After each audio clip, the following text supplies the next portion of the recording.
And Mr. Buckley, you start. You have 5 minutes to question Mr. Rangel, unless you'd rather spend your 5 minutes teaching us how to turn cocaine into crack.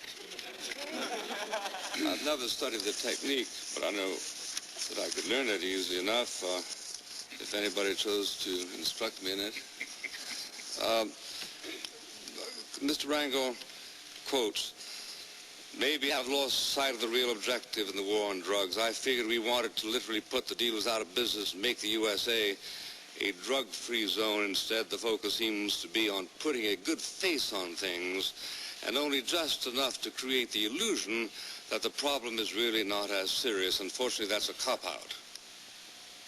Do you agree? It loses a lot of meaning the way you say it. Because, of course, you wrote those words and published them a week ago. Now, what I'm saying is, here you are greeting news that ostensibly says we're making progress. You say, that's a cop-out. We're not making progress at all.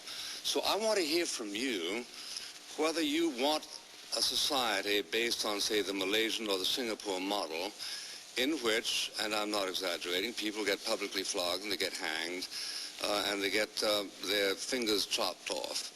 Is this what you want to do in order to accomplish your aims? If not, what is it you want to do that we're not doing already? Let me hurriedly agree with you and those members of your panel that believe that the criminal justice system has not worked and has not been a deterrent to drug abuse in this country. Good. That's a very important concession, and I honor you for making it. It's not a concession. It's one that I always believed. But I still believe that it should be there.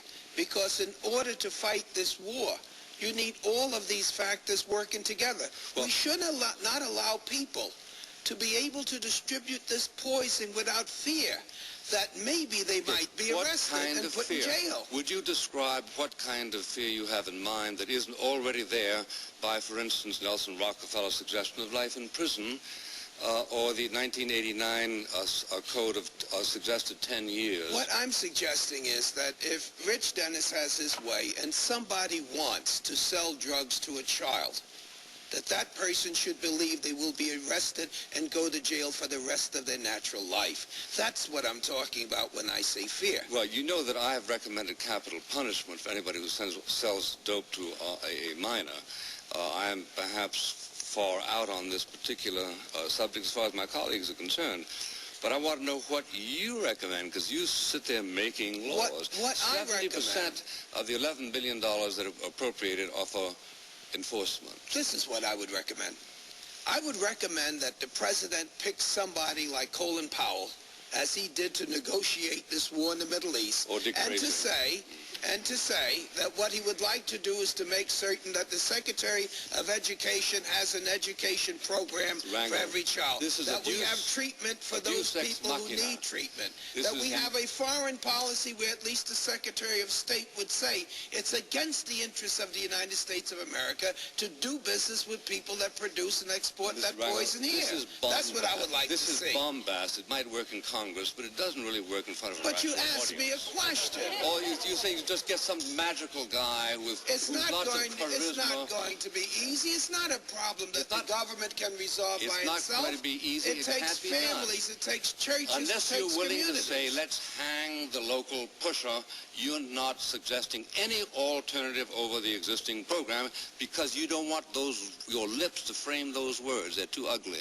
I am saying that we don't have a program, Mr. Buckley, and I'm suggesting that if you can find a program... If you arrest 800,000 people, you got something, don't you? Well, you have law enforcement, which doesn't work, but we don't have education. We don't have treatment. What do you want to do to the people that you convict? You want to torture them to death? Why are you just centering on the question of conviction? And keep on asking questions. Why is it that when we talk about this drug problem, that you put on blinders and you find out that one of the things that is not working, which is the fact that the criminal justice system is not working, that you believe that we shouldn't be doing the other things? Why do you just say legalize?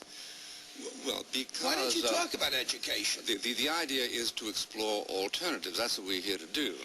We are spending some $14 billion a year and losing, according to your estimate in that same article, $60 to $80 billion a year in lost productivity, and we're not making any progress according to you. Exactly. So therefore, you ought to be interested in a radical alternative, which is to take this money and this effort and teach people, even as they have been taught little by little about obesity, about cigarettes, about alcohol, and we are making a little progress there. If we were not making progress in the Middle East because the Army was not moving forward, but the Air Force was actually doing a tremendous job, would you say eliminate the Army? If the Navy was not really doing its job because it was not their time to do the job, would you say we don't need a Navy? No, we need policemen. They've dedicated their lives to try to make it easier. I would say we certainly ought not to have a Navy if that Navy was, by mistake, killing about 800 people per day. Now, are you saying that... However, yeah, there are consequences. Would you share with me who the 800 people are being killed by? Are you saying that our local state police are killing 800 people a day? I'm saying that 800 people a day are being killed as a result of the territorial ambition of pushers in order to get in on that $80 billion profit. And how many people do you think would be killed per day by having access to these dangerous drugs? I don't know, and you don't know. But